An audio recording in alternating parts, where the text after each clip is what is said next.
This is my review of the Lords of the Fallen 2023 in just 3 minutes. I've been a big fan of Soulslikes for a long time. Way back in 2013, I bought the original Lords of the Fallen because there were so few on the market. I played for a few hours and spotted many problems. However, despite some very real flaws, it's hard not to admire just how much they committed to the formula. There's an almost charm in just how candid the team's admiration from Software felt. Now, almost 10 years later, the Lords of the Fallen reboot is stuffed with many of its own problems, but is, all in all, a better game. Partially because the original failed in so many areas. Let's get the elephant out of the room, shall we? Or at least talk about it so it stops accidentally trampling things. Lords of the Fallen takes liberally from Dark Souls and all the games that precede it. For this purpose, I will reference the game a good bit. Dark Souls has hit what is often considered the peak of the genre, and however lofty their goals are, developer Hexworks wants to see themselves up there with it. Though I don't think it quite achieves that goal, the team should still be proud of an experience that is genuinely quite unique despite it all.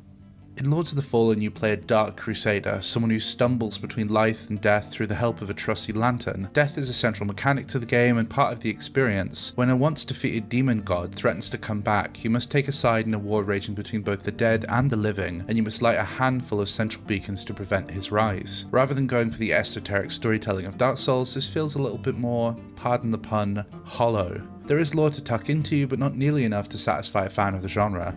Luckily, how that story plays into the mechanics is quite wonderful. With your lantern or by dying, you can enter the umbral plane. This changes the physical shape of the world with new pathways and enemies, which allow for some really smart world design.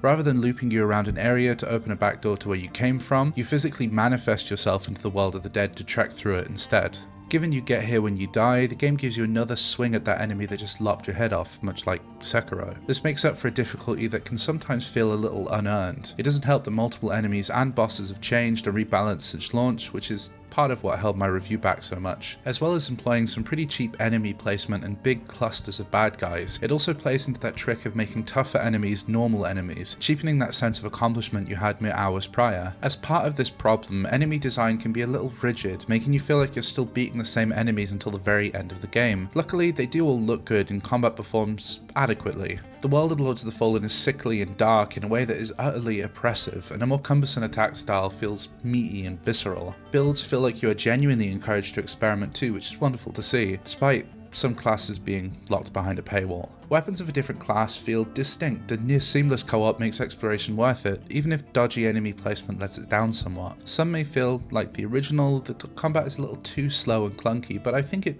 works in this specific use case. I managed to test out the game on both PC and PlayStation, noticed only few issues aside from a little stutter on PlayStation, but I have heard reports of problems on Xbox. Multiple patches have come out after launch addressing them somewhat, but I'd advise reading into it a little bit more if you're on an Xbox device, as I can't testify to that. I've somehow managed to check out quite a lot of Soulslikes on this channel, reviewing both Mortal Shells and Lies of P. Though I think this is one of the weaker entries in that list, it's one I'd recommend trying the most. Lords of the Fallen is a decent time with some really smart ideas, but I did come away thinking its best moments might have worked better in a different title. I feel much more positive about Lords of the Fallen than its previous game, but feel just as conflicted at the end.